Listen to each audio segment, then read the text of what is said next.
जय श्री कृष्णा भाइयों और बहनों।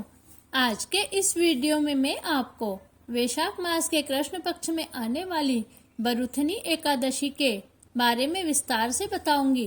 बरुथनी एकादशी का क्या महत्व है, इसका व्रत करने से कौन कौन से दानों के बराबर पुण्य फल प्राप्त होता है और इसकी पूजन विधि भी बताऊंगी। बरुथनी एकादशी के दिन भगवान को किस चीज का भोग लगाना चाहिए, किस चीज का प्रसाद लेना चाहिए और इसका व्रत करने से मनुष्य को कौन सी योनि से छुटकारा मिलता है। बरुथनी एकादशी के दिन भगवान के किस नाम का जाप करना चाहिए और 24 फलाहार वाली एकादशी करने वालों को इस दिन भगवान को किस चीज का प्रसाद चढ़ाना चाहिए, इस बारे में मैं आपको विस्तार से बताऊंगी। तो चलिए वीडियो शुरू करते हैं। 11वीं एकादशी वैशाख मास के कृष्ण पक्ष में बरुथनी एकादशी आती है। इस दिन खरबूजे का प्रसाद चढ़ाया जाता है और भगवान का मधुसूदनाय नमः से जाप किया जाता है। इस दिन व्रत करने वालों को चकवा की योनि से छुटकारा मिल जाता है। अब मैं आपको बरुथनी एकादशी के व्रत नियम और पूजा विधि के बारे में विस्तार से बताती हूँ। एकादशी का व्रत और नियम दशमी के दिन से ही शुरू कर देना चाहिए। दशमी के दिन भगवान की पूजा अर्चना करके एक समय भोजन करना चाहिए और सात्विक भोजन करना चाहिए। सूर्यास्त के बाद भोजन नहीं करना चाहिए। 11 के दिन सुबह ब्रह्म मुहूर्त में उठें और नहाने के जल में तिल, गंगा जल, तुलसी की मिट्टी या आंवले का रस, इनमें जो भी मिल जाए वह डालकर पवित्र स्नान करना चाहिए। उसके बाद स्वच्छ स्नान करके साफ धुले हुए वस्त्र पहने और लड्डू गोपाल जी की पूजा अर्चना करके और 11 के व्रत का संकल्प लेना चाहिए। उसके बाद घी का दीपक जलावे, धूप देवे और नैवेद्य लगाकर भगवान की आरती करना चाहिए। इस तरह भगवान की पूजा आरती करके ओम नमो भगवते वासुदेवाय की एक माला फेरना चाहिए और शाम को भी धूप दीप करके और रात्रि जागरण करके भगवान के करीब भजन कीर्तन करके 11 का व्रत संपूर्ण करना चाहिए। तो चलिए अत्यंत पवित्र और पावनकारी बरुथनी एकादशी की महिमा के बारे में मैं आपको विस्तार से बताती हूँ। एक बार गोपियों ने राधा रानी से हंसी ठिठोली करते हुए पूछा कि हे राधा रानी, हमें इसका राज बताइए कि तुम भगवान श्री कृष्ण के मन में कैसे बसती हो और भगवान श्री कृष्ण तुम्हारे वशीभूत कैसे हुए। तब राधा रानी ने गोपियों से कहा कि हे गोपियों, यदि तुम्हें कृष्ण का सानिध्य चाहिए और उन्हें अपने वशीभूत करना चाहती हैं, तो उनकी भक्ति में डूब जाना चाहती हैं, तो एकादशी का व्रत करके यह सब प्राप्त कर सकती हो। शास्त्रों के अनुसार भगवान गोविंद की भक्ति एकादशी के साथ की जाए तो समस्त मानव जीवन भव सागर से पार हो जाता है। एक समय की बात है, महाराज युधिष्ठिर अपने राजमहल में भगवान श्री कृष्ण के साथ विराजित थे। उनका राजमहल इंद्रपुरी से कम नहीं था। ऐसे में महाराज युधिष्ठिर मधुसूदन भगवान श्री कृष्ण से चर्चा कर रहे थे। चर्चा करते हुए युधिष्ठिर जी ने कहा, हे मधुसूदन, ऐसा कोई उपाय बताइए जिससे कलयुग में समस्त मानव जाति का उद्धार हो जाए और सभी मनुष्य धर्म की ओर अग्रसर होते रहें। तब भगवान श्री कृष्ण ने कहा, हे कुंती नंदन, ऐसा मार्ग मनुष्य के लिए सुलभ है। यदि वैशाख माह के कृष्ण पक्ष में आने वाली बरुथनी एकादशी का व्रत मनुष्य विधि विधान से श्रद्धा पूर्वक करे तो मनुष्य के समस्त पाप नष्ट हो जाते हैं और वह भव सागर से पार होकर मेरे धाम को प्राप्त करता है। बरुथनी एकादशी का महत्व बताते हुए भगवान श्री कृष्ण कहते हैं कि यदि इसका व्रत कोई अभागिनी स्त्री करे और उसे परम सौभाग्य की प्राप्ति अवश्य होती है। राजा मानधाता ने भी बरुथनी एकादशी का व्रत करके स्वर्ग को प्राप्त किया था। राजा धुंधु ने भी एकादशी का व्रत करके शिवजी के श्राप से मुक्ति पाई थी। इस एकादशी के व्रत का फल 10,000 साल तपस्या करने के फल के समान होता है। सूर्य ग्रहण के समय कुरुक्षेत्र तीर्थ में जो एक भार स्वर्ण दान करने से फल प्राप्त होता है, यह उसी के बराबर है।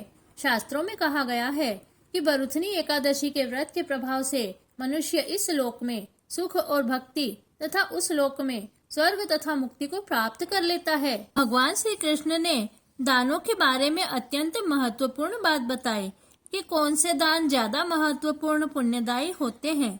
इस बारे में भगवान ने बताया कि हाथी का दान घोड़े के दान से उत्तम होता है और हाथी के दान से उत्तम भूमि दान को कहा है तथा भूमि दान से अधिक उत्तम तिलों का दान बताया है और तिल दान से अधिक उत्तम स्वर्ण दान होता है तथा स्वर्ण दान से उत्तम अन्नदान कहा गया है, क्योंकि अन्नदान से पितृ देवता मनुष्य सभी तृप्त हो जाते हैं।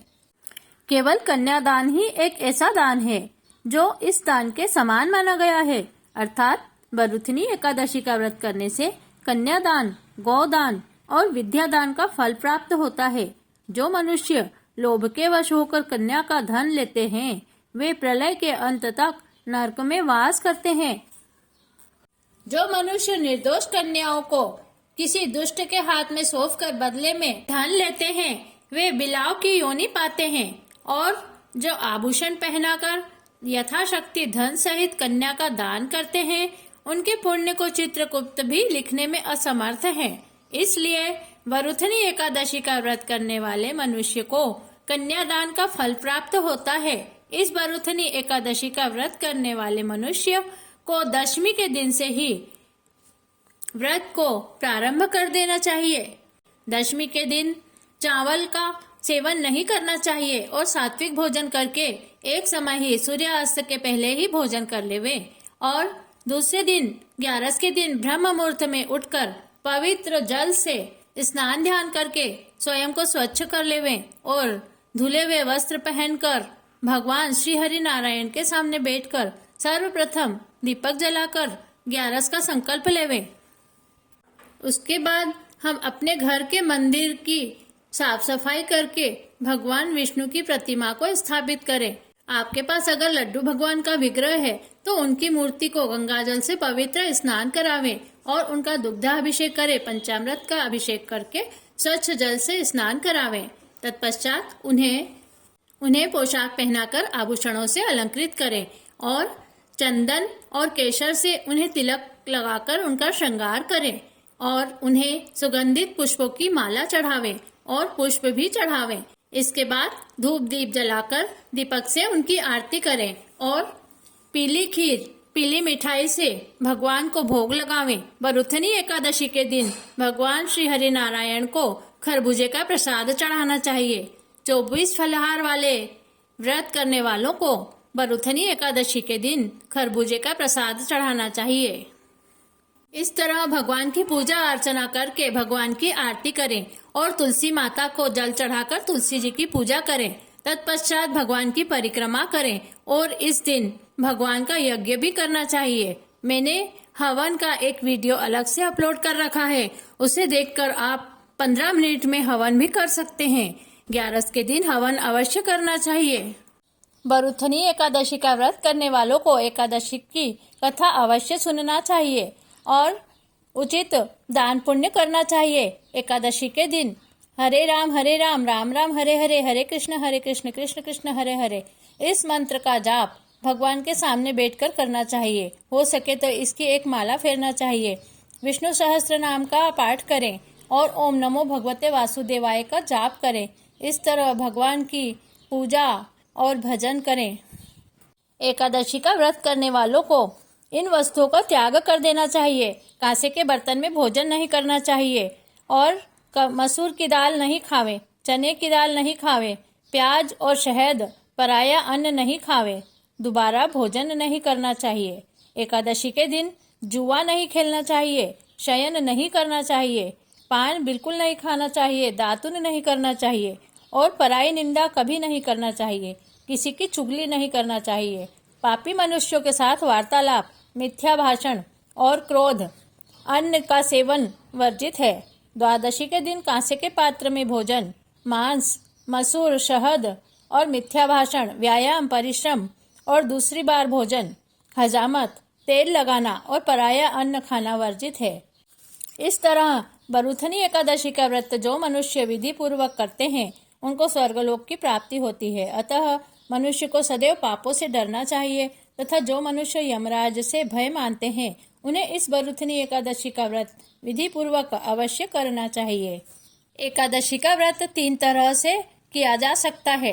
पहला तरीका है कि बिल्कुल निर्जल रहकर व्रत किया जाए। यह व्रत उन लोगों के लिए है जो स्ट्रांग हैं और निरोगी हैं और भूखे प्यासे रह सकते हैं। दूसरा तरीका है अलूनी ग्यारस। अलूनी ग्यारस का भी बहुत अधिक महत्व है। जो लोग अलूनी ग्यारस कर सकते हैं उन्हें दूध, चाय, फलों का रस, ड्राई फ्रूट्स ये सब खाकर और उपवास करना चाहिए।